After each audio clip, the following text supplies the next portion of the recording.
Atrial fibrillation is the most common arrhythmia worldwide, affecting 2% of the general population, and its prevalence is set to double by 2050. This heart rhythm disorder is characterized by fast, irregular atrial depolarization, and it increases the risk of thromboembolic stroke fivefold. This is as a result of blood pooling in the left atrium and systemic embolization traveling to the brain.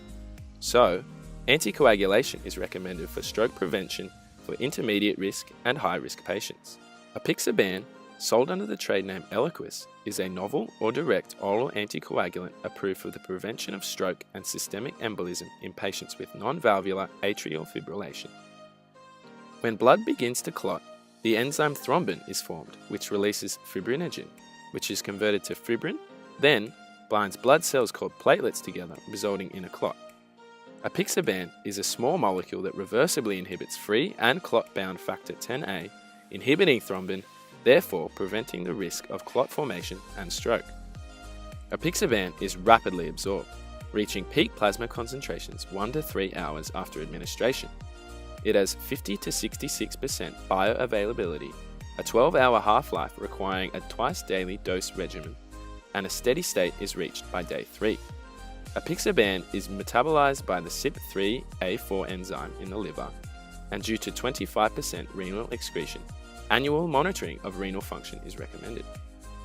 Prior to the introduction of direct oral anticoagulants like apixaban, vitamin K antagonists such as warfarin were widely used, but these have a slow onset of action, narrow therapeutic index, multiple drug interactions, and excessive bleeding, necessitating regular monitoring and dose adjustment.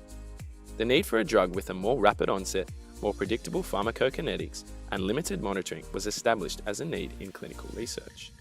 As a strong candidate for this role, apixaban's clinical trial results were extremely promising.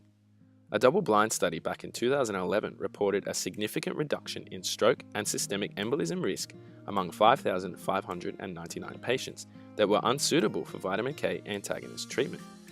More recently, a study also demonstrated a reduction in non-major bleeding occurrence with apixaban than with warfarin.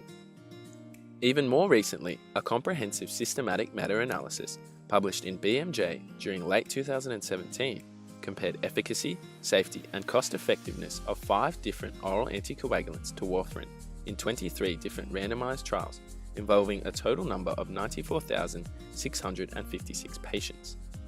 In this massive review, the dose of apixaban, 5 mg twice daily, significantly displayed the most favorable safety and efficacy profile, and was still considered cost-effective compared to warfarin. The strength of these results are such that the National Heart Foundation of Australia, in partnership with the Cardiac Society of Australia and New Zealand, indicate that a non-vitamin K oral anticoagulant, namely apixaban, is preferred over warfarin in the treatment of non-contraindicated non-valvular atrial fibrillation in the 2018 Australian Clinical Guidelines for the Diagnosis and Management of Atrial Fibrillation. Conclusively, apixaban reduces the rate of stroke and systemic embolism without significantly raising the risk of bleeding in atrial fibrillation patients, and as such, apixaban has had an enormously positive clinical impact to healthcare. In terms of lifetime drug costs, apixaban therapy presents a slightly more expensive cost than warfarin. That said, research consistently projects that apixaban therapy leads to a longer life expectancy of around 0.5 years when compared to warfarin therapy.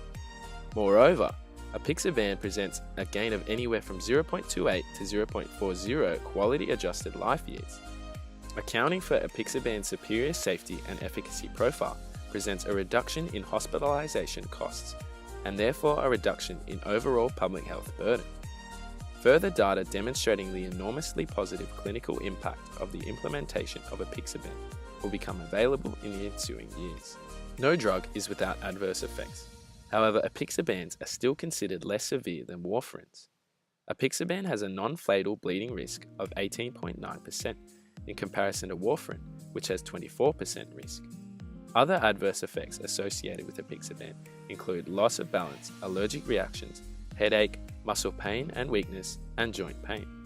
These remain relatively rare, and the clinical and social benefits of apixaban therapy strongly outweigh the low risk of adverse effects.